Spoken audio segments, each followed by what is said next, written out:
Okay, Yuda. Hello, everybody. Welcome to Sherpa Chai podcast. And Yuda and we're just gonna talk about Nepal today because many of you are Nepal lovers and you know follow Nepal's. Thank You all, you. Thank you for having me on the show, Pemba. yeah, you all knows that there's some kind of conflict going on in Nepal, and I guess you're gonna ask me some question about what happened in Nepal, right? Yes. I want to start just by framing the question around the fact that I don't know much about what's happening in Nepal. And for the average American who may not know everything about Nepal's history, could you kind of give us a brief overview of its history? Well, yeah. So those who don't know where Nepal is, Nepal is a relatively small country. It's 800 kilometer, 479-mile long, from 90 to 220 kilometer, 96 to 137-mile wide, about the size of Austria and Switzerland combined. It's, it's if you look at the map, it's kind of squeezed between China on the north, India on the east, west and south. The lands are diverse in cultural, climate, and terrain, with a population of about, I believe, around 30 million right now. So you asked me about the history, the brief history of Nepal. Nepal is a relatively, Nepal was conquered by Gorkhas in 18th centuries. Nepal maintained its independence despite the border defeated by British in 19th centuries. It was long and absolute monarchy. Then in 1990, democratic election was held under new constitutional monarchy. Then in 2010, all 10 members of royal family have been assassinated, and there's still no evidence who assassinated the royal family. So, and then many of you probably heard about the Maoists. The Maoists, the Maoists. In my opinion, the Maoist group really have, uh, the Maoist rebel group really have destroyed the country after decades of their bloody civil war. Maoist political leader formally relinquished control of their 19,000 guerrilla army to a special government committee. The resolved status of Maoist combatant has been a constant concern since the Maoist leaders signed an agreement in 2006, ending their decades-old guerrilla war and allowing the Maoists to form a political party that would participate in writing a new constitution. Nepal still had a caretaker government, as the Maoists and other parties were unable to agree who would be the prime minister. The term how the federal will be returned to society or blended into securities is somewhere still being negotiated. In my opinion, this is nuts. And many of you probably heard just last week, they had the protest violence. The prime minister got thrown out, the parliament building got burned down, and all this, former, prime minister house has been burned down. I think there's like over 70 people got killed. So it is mess there right now, and they now have a new prime ministers, and they have different parties running the country till another 6 more months, and then they will have elections. And I believe, Nepal people in Nepal and the Nepalese people and in Nepal, it's a resilient country. I believe they come back. They went through lots of different problems, different things. They had a civil war there. They had earthquake there. They had a flood there. Despite being economically pretty poor. So people are resilient, and I do believe the Nepalese people will come back strong. And how do you see this overthrow of the prime minister and the current tension within the government affecting communities like yours back home? How affected, you mean? How will they be affected by? Well, everybody in the country been affected. It killed so many jobs. The tourism is in agriculture, is like the main sector in the full economy. And this conflict certainly killed the tourism business there. Hundreds, thousands of people are relying, millions of people are relying on the tourism business there. And they certainly killed the tourist business for now, at least. The tourist season just began. And they affect everyone in the country right now. But for the long run, I believe it's good. Something this need to be happen, I believe, in the fall. If you look at back the history and the corruption levels been accumulated, and finally, the people said this is enough, and they exploded. I think this is what happened. Right. So in the long run, obviously, right now it's pretty much chaos, but in the long run, you think it'll be a reduce in corruption that you've seen in the country? Yeah. Anybody who's coming in the government, I hope they can learn one or two things from this, and they should.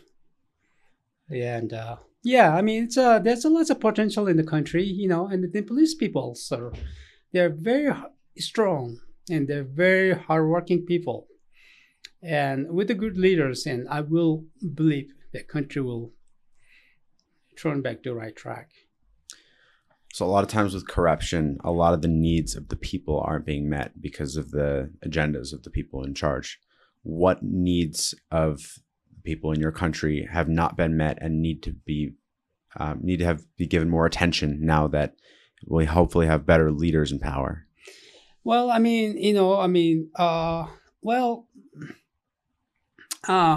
because of the corruptions and the poor leadership, the country keep push it back. So I believe for the first, you need a human infrastructure, right? Like good road for people to commute, airports, bridges, highway bridges, right, bridges and things like that, right? Then, the physical infrastructure, you need things like that. Then you need a human infrastructure, education, job training, and scientific research, things like that. That is needed. And the previous leader never have really focused on these things. In a country like Nepal, you can't really compare like country like United States or Japan or other developed country. But they have to focus like what they have. And what Nepal really does have is it's a beautiful, beautiful country. And I traveled throughout the world, and I still believe Nepal is one of the most beautiful country in the world. And the Himalayas, the cultures, the valleys, and the landscape. It's a really magical attraction place for tourism, and the agriculture, the soil there is really good too. It's good. You can really harvest nice, good product there. So I believe if the government just provide train just for these two areas, I believe it will uplift the local economic conditions. I'm sure it definitely will. And another thing you mentioned is the problem of natural disasters in the area. Has there been much attention put into just protective measures put in place to protect individuals from that? No, it's not. And that is why it's keep pushing it back. There's a chaos, as first like protecting environments and, like natural resources and things like that. I was a guide in the Himalayas for 30 years before I started my Sherpa Chai company and the Sherpa restaurant here in Boulder. I guided throughout the Himalayas, and I guided many parts of the world, but mostly in the Himalayas. And I was, for example, Mount Everest, and I never guided on Everest, even though I was invited on Everest expedition many times. I don't know many of you know David Bruchot. He now no longer alive, but he's a very famous American rock climbers and filmmakers. They were doing the IMAX film on Everest, and he personally called me. And it was an honor to get a call from a guy like him. And I was invited to be one of the actors on the IMAX film fest, IMAX film, and I refused to go. Why is that? Because on the Everest, I mean, it is chaos in my opinion. Uh, nobody care about the mountains. Nobody care about the environments, right? Nobody care about the local people there. I mean, there's a the government is all about collecting their royalty. The outfitters are all about making their profits, and the clients they're going over there are all about getting themselves to the tops. So somehow it does bother me, and I wrote a book called Bridging Worlds, and one of the reasons I wrote this book is to give awareness to the peoples. Yeah. Is for example like Everest Base Camp is a chaos in my opinion right now. So uh, so the listener out there uh, wanted to read my book. It's called A Bridging World right here. Okay, so I actually won 2 rewards here in the U.S. And now it's going to be published by Picus, who's one of the biggest publishers in the world, Amazing. based in London. And they're going to bring it to 13 different countries, I believe. Yes. Wow. So, yeah, I mean, I wrote it clearly on this book about what's really going on in Everest. And, like I say, like Everest Base Camp is a chaos. There's not such a thing as a proper sewage system set it up, with global warming and all that stuff, all those wastes are melting down to people drinking waters. And, the waters get contaminated and, the kids are dying right and left from drinking a bad water from waterborne disease. Wow. And those are things need to be addressed and fix it. And the current former corruption in the government that you've witnessed, is that something you also talk about in your book? I didn't really talk about much about the governments, but yes, I did mention some stuff. But I did mention, there's a whole chapter about Everest on my book. Yeah, and the issues you described with Everest and the lack of sewage systems, and that is the government's responsibility. It is government responsibility, yes. Well, somebody need to step in, which I'm hoping someday maybe I'll go to the government level and see I can put some voice out there, because so I'm really trying to do here is I'm really trying to protect the local people there. They are the one who are really getting affected. In other words, my people, because that's the region I'm coming from. All right. So they are creating all this, garbage and all that stuff in Everest Base Camp. And there's not really like septic and sewage system set up, and lots of those things with the global warming and all that just end up melting down to people drinking waters, and and then that's going down to to waters, and lots of infant babies are dying from it. And the people in villages and the local people don't know, like, hey, my kids is drinking bad water. But the fact is, the tourists have created bad water up in the mountains, and with the global warming and glacier melting and all that, all going down to people drinking water. And I'm not saying that people shouldn't go climb Mount Everest. I believe there got to be system and regulations. And, Nepal is hungry for tourists. They need tourists. People need to go climb. They should enjoy it. Some of the big mountains, the big valley. But there got to be a system, like the toilet system, like it's doable. I've seen it in Denali National Park. I've seen it in Yosemite National Park. There's a way to do these things. I'm not an expert on that area, but some with Western expert and technologies and local labor, and I think this is easily fixable and doable. But it has to be addressed and do it. You can just talk about it, right? Yeah, I'm sure it's possible. It's easily possible. People do it all over the world, right? Yeah, and to sustain such a level of tourism where people are coming from all over the world to climb these mountains, you have to have the right infrastructure in place to make sure that the local people aren't paying the price themselves. Right. So Another question for you. What would be your message to the younger generation, both of the world, but also of Nepal, knowing that history has a tendency to repeat itself? How can the younger generation prevent the same corruption from occurring? What would be your message to the younger generation, the people back home? Yes, the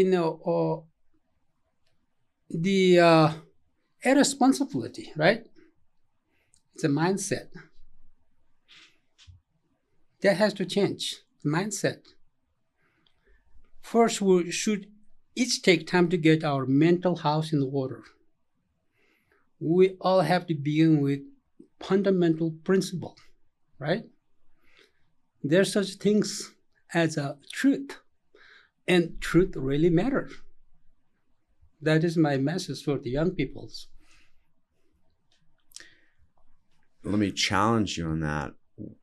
Oftentimes people, especially politicians, will take truth and place it on something that's not true and say, Right. this is the truth. How do you as well decipher between real truth and a false truth in a world where we're throwing that word around so much? How do we know when something is really the truth? Well, what it's a good questions. It happens. What you're saying is very true. In lots of time, not just Nepal, in many parts of the world, the leaders saying that, hey, I'll do something good for the countries. And they all end up doing something good to themselves and they don't care about the country, right? And that's why the revolution is happening right now in Nepal. And that's a very complex. As I said earlier, the mindset had to change. The fundamental mindset. People have to understand wrong is wrong, right? That's what I believe. And yeah. One thing I've heard is you have to look for what is life sustaining and what is life draining. Yeah. And that's a good way to decipher between, what direction to go and what to choose, whether right or wrong, good or bad, because it can be confusing. But if you ask that question, obviously not having the proper infrastructure at Everest leading to undrinkable water for local families, Right. That's not life sustaining, even though it may be bringing in some money for tourism. Exactly. Yeah. It's net destructive. It's very not what you want to look for when you say, hey, this is a truthful way to be running a country. Mm-hmm. Yeah. This is very complex, It is very complex. Yeah. It is. So I guess another question I have for you is, you mentioned wanting to maybe go into the government and make some change yourself. What would be your message? If you were to do that? I don't think I can go to. I'm certainly not a politician, and I don't like to be one, but I do like to see some changes. And one thing I do want to make a changes is that I like to see changes in my homeland, where my still where my families are, So I do want to work on protecting the environment there, and especially on Everest, see I can make some changes there. And I will bring this voice to the government level and see I can make some changes. And then maybe I can perhaps help. There are people out there, like foundation, things like that. They go there and then maybe they can help them out with this, sewage systems and, the environments and garbage and, protecting the wildlife and, trees and things like that. And that's one area I do want to see I can help. While you're not in your country, while you're here in Boulder in the U.S., what do you feel is your role from this far away from home? Like sending messages, and I did But in a local level, I do go back and I help them out. I help build a bridge there, the village where I grew up. The kid had to walk 3 hours to get to school. Now they can get to school in half hours. Wow. Yeah, and I built hydropowers where thousands of family have access to light. I help build schools, and after the earthquake I helped build 282 houses. And Wow. yeah, so I've been involved in not too much in the environment level, but my goal is to like go in the environment level in my next project. Certainly helpful things like building houses and the bridge that may not be on the environment level, but help boost the quality of life for the people living there. Well, after the earthquake, I mean, it was devastating, and it was desperately needed. So I stepped in, and I start helping in those areas. And the bridge project, I mean, I did this was almost 30 years ago. And, that's the bridge that I used to walk to school every day, and 3 hours, I mean, they make this makeshift bridge between my village and the school. And that bridge gets swept away every monsoon seasons, and we have to walk all the way around to get to school, and that would take us like 3 hours. Wow. And one day I was walking to school, and one of my friends just fell on that makeshift bridge. And since ever then, I told myself I'm going to build a permanent suspension bridge there, which I did in over 30 years ago. And I mean, I've done lots of things in my life, but even today, I really feel this is the most meaningful things I've done in my life. I'm sure the people there appreciate it. Yeah. Because it's not something to be taken for granted. Yeah, maybe, people like it. Maybe they'll build my statue after I die or something. Yeah. Well, you don't seem like you're doing it for the statue. You seem like you're doing it. Oh, yeah, I do. Yeah, first. I'm just joking. Pursuit of truth and goodness. Yeah. And, lots of kids were dropping school because they 3 hours walking one way to school, 6 hours a day walking for kids. It's a lot. And lots of kids end up dropping to school. And now with my bridge, all the kids are going to school. And which is great to see it, That is great. Yeah. So anyway, it was great talking with you. It was great talking to you as well, Pemba. And I'll see you soon. Yeah. Thank you for having me on the show. Okay. All right.